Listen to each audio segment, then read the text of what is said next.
Mpote na balandinyo surtout, il y a Adassa Temo TV. Soyez tous le bienvenue dans notre émission Les Abakuki. Oh, les Adassa chou de mon cœur. Oh, est-ce que vous êtes là présent? Tokoti lo mbangu na kati émission na biso. En tout cas, trop c'est trop. Bo sauter ba pibité, bo s'abonner. Tokota lo mbangu na sujet na biso. Yalelo.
Mère Berado, yo ka moi sisi kaloka bakata la chasser.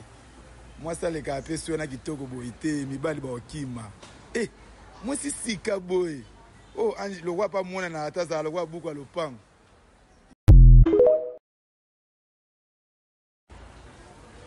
Mère Berado, yo ka moi sisi kaloka bakata la chasser. Moi ça le ka peso na kitoko boité mibali ba okima. Moi sisi ka boy. Oh ange le roi pas mona na ataza le roi buku lopango.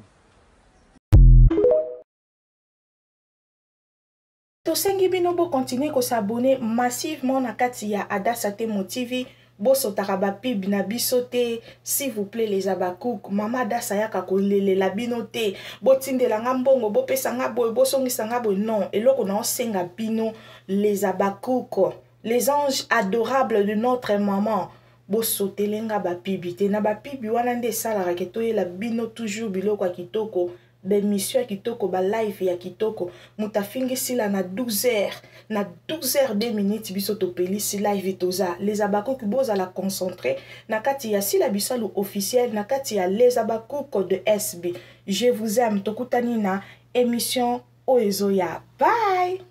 Tosengi bino bo continuer ko s'abonner massivement na kati ya Adassa Temo TV. Boso taraba pib na bisote, s'il vous plaît les abakouk, mama Adassa yaka ko lele la binote, botinde la ngambongo, bo pesa ngabo, bo songisa ngabo, non, eloko na osenga bino les abakouk, les anges adorables de notre maman.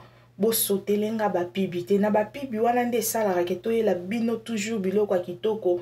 D'émission ya kitoko ba live ya kitoko mutafingi sila na 12h na 12h 2 minutes biso topeli si live toza les abakouk boza la concentrer na kati ya sila bisalu officiel na kati ya les abakouk de SB. Je vous aime tokutani na émission Oezoya. Bye.